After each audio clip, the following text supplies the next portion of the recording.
भाई यूं समझे कि एक सफेद कागज की बहुत बड़ी शीट है और इस पर कलम से स्याह धब्बे डाले गए हैं। पहले तो कागज साफ है, ऐसा लगता है कि कोई मसला नहीं है, लेकिन जैसे जैसे आप धब्बों में इजाफा करते हैं सफेद कागज स्याह धब्बेदार कागज में बदल जाता है। आप हैरान होते हैं कि ऐसा क्यों, और आप नोट करते हैं कि कुछ धब्बे बाकी धब्बों की निस्बत ज्यादा स्याह और बड़े हैं। आपका दिल भी सफेद कागज की मानिंद है और गुनाह स्याह धब्बों की तरह। हम सब गुनाह करते हैं, लेकिन इस वीडियो में हम जिन गुनाहों पर बात करने जा रहे हैं ये आपके दिल को स्याह करके मुकम्मल तबाही की तरफ ले जा सकते हैं। इन बड़े धब्बों यानी बड़े गुनाहों की बात करेंगे। आखिर में इस बड़े गुनाह के बारे में भी बताऊंगा जो कि हम में से बहुत से लोग लाशूरी तौर पर करते हैं। चलें शुरू करते हैं। पहला, अल्लाह ताला के साथ किसी को शरीक ठहराना। लफ्ज शिर्क का अरबी में मानी शरीक ठहराना है। ये लफ्ज तौहीद अकेला का मुतजाद है। कुरान मजीद में लोगों को सख्ती से शिर्क से मना किया गया है। एक आयत में दर्ज झेल बयान है कि अल्लाह उसे नहीं बख्शता कि इसका कोई शरीक ठहराया जाए। इसके सिवा और सब कुछ माफ हो सकता है जिसे वो माफ करना चाहे। जिसने अल्लाह के साथ किसी को शरीक ठहराया वो तो गुमराही में बहुत दूर निकल गया। अल्लाह शिर्क को एक आयत में ये कहकर बहुत बड़े जुल्म के तौर पर बयान फरमाता है कि बेशक शिर्क यकीनन बड़ा जुल्म है। दर हकीकत बंदा ये अमल करके अपनी जान पर जुल्म उठाता है। शिर्क की एक और किस्म अल्लाह ताला के सिवा दूसरों पर तवक्कुल करना है, यानी अल्लाह ताला के सिवा दूसरों से तवक्कुल रखना भी शिर्क की एक किस्म है। अपनी इबादत में मुनाफिकत और दिखावे की मिलावट भी अल्लाह ताला की रजा से इन्हिराफ है। नबी अकरम सल्लल्लाहु अलैहि वसल्लम ने फरमाया, मुझे तुम्हारे बारे में जिस चीज का सबसे ज्यादा खौफ है वो शिर्क असगर है। जब सहाबा ने अर्ज किया, या रसूलल्लाह शिर्क असगर क्या है? रसूलल्लाह ने फरमाया, इससे मुराद रिया यानी दिखावा है। कयामत के दिन जब लोगों को उनके अमाल की जजा या सजा दी जाएगी तो अल्लाह ताला फरमाएगा, उन लोगों के पास जाओ जिनके लिए तुम दुनिया में दिखावा करते थे ताकि वो तुम्हें देख सकें। देखो क्या तुम्हें उनसे कोई इनाम मिलता है या नहीं। हम बाज़ औक़ात धोखा खा जाते हैं भाई, इसलिए हमें अपनी इबादत के सिलसिले में अल्लाह ताला की रजा के लिए मोहतात रहना चाहिए। दूसरा, शराब पीना। अल्लाह ताला शराब पीने वालों को यूं पुकार कर कहता है कि ऐ ईमान वालों, गौर से सुने भाई, अगर आप ईमान रखते हैं। शैतान तो ये चाहता है कि शराब और जुए के सबब तुम्हारी आपस में दुश्मनी और रंजिश डलवा दे और तुम्हें खुदा की याद से और नमाज से रोक दे, तो तुमको इन कामों से बाज रहना चाहिए। तो क्या आप बाज नहीं आएंगे? अल्लाह ताला आपसे सवाल पूछते हैं। रसूलुल्लाह सल्लल्लाहु अलैहि वसल्लम ने हजरत उमर रजी अल्लाह ताला अन्हु को पुकारा और इन आयात की तिलावत फरमाई, वहल अंतुम मुंतहून। और जब आप सल्लल्लाहु अलैहि वसल्लम ने इस हिस्से की तिलावत फरमाई, बस तुम बाज न आओगे, तो हजरत उमर रजी अल्लाह ताला अन्हु ने फरमाया, ऐ मेरे रब हम बाज आए। और हजरत उमर रजी अल्लाह ताला अन्हु के साथ तमाम मुसलमानों ने कहा कि ऐ अल्लाह, हम शराब नोशी और जुआबाजी से बाज आ चुके हैं। मेरे भाई, क्या आप भी ऐसा कह रहे हैं कि उनमें से नहीं होना चाहते कि ऐ अल्लाह, हम बाज आ चुके हैं इन तमाम गुनाहों से जो किए हैं?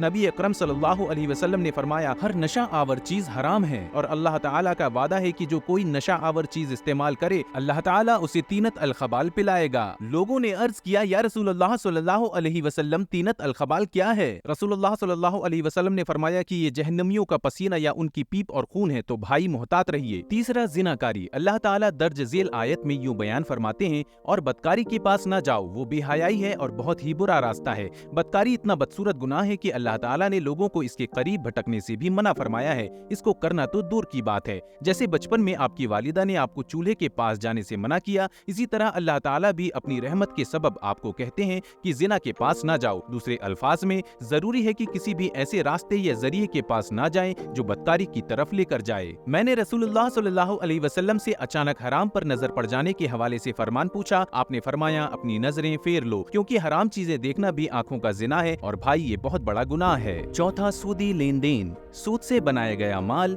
बदतरीन कमाई है। ये दूसरों के हुकूक की खिलाफ वर्जी है, अगरचे लोगों को ये मुफीद लगता है।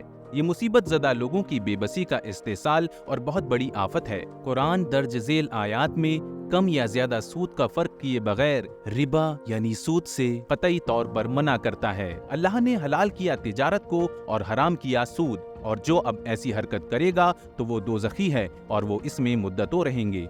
और अल्लाह ताला हमें इस तरह फरमाते हैं, ऐ ईमान वालों, अल्लाह से डरो और छोड़ दो जो बाकी रह गया है सूद, अगर मुसलमान हो। फिर अगर ऐसा ना करो तो यकीन कर लो अल्लाह और अल्लाह के रसूल से लड़ाई का।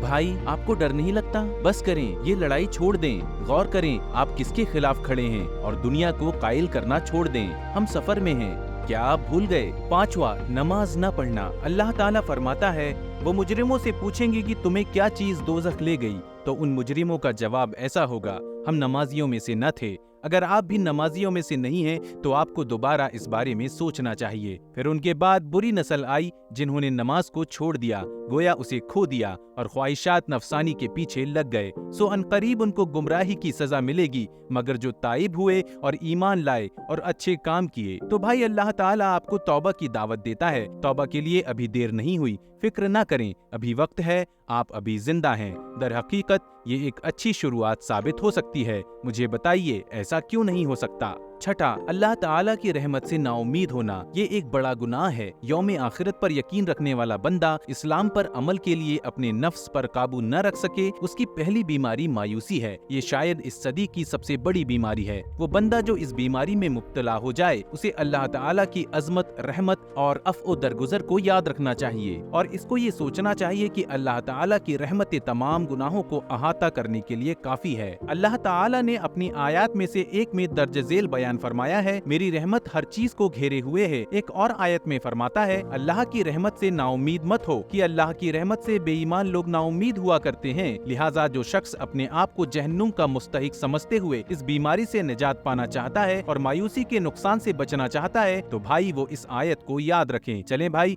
अब सबसे आखिरी चीज की तरफ आते हैं। सातवां, छोटे मोटे गुनाहों पर इसरार। क्या पता ये कोई बड़ा गुनाह हो और हमें इसका इल्म ना हो। क्या पता आप कहते हैं कि मैं छोटे मोटे गुनाह करता हूँ, कोई मसला नहीं, मैं तौबा कर लूंगा, अल्लाह मुझे माफ फरमा देगा। जरा सोचिए और गौर कीजिए कि आप किसकी नाफरमानी कर रहे हैं। भाई सिर्फ गुनाह का छोटापन नहीं है, आप अल्लाह ताला की नाफरमानी करें ही क्यों, अगरचे उसने आपको इतनी खूबसूरत नेमतों से नवाजा है। अगर आपका कहना है कि मैं थोड़ी देर जहन्नुम में जलकर बाहर निकल आऊंगा, तो देखें आपका रब आपसे क्या कहता है। जो कहते हैं कि दोज़ख की आग हमें चंद रोज के सिवा नहीं छू सकेगी, उनसे पूछो क्या तुमने खुदा से इकरार ले रखा है कि खुदा अपने इकरार के खिलाफ नहीं करेगा। नहीं, बल्कि तुम खुदा के बारे में ऐसी बातें कहते हो जिनका तुम्हें मुतलक इल्म नहीं है। देखे भाई, ऐसी बातें न कहें जिनका आपको इल्म नहीं है। एक और आयत में अल्लाह ताला यूं बयान फरमाता है, किसी फरेबी के अल्लाह के हवाले से फरेब देने से बचें, शैतान के हाथ का खिलौना न बने। हमें ये भूलना नहीं चाहिए कि कोई भी छोटा गुनाह करने पर छोटा नहीं होता और बड़ा गुनाह माफी मांगने पर बड़ा नहीं होता। लिहाजा आइए इससे पहले कि देर हो जाए माफी मांगते हैं। आप ये कर सकते हैं, हम सब मिलकर ये कर सकते हैं। अल्लाह हाफिज।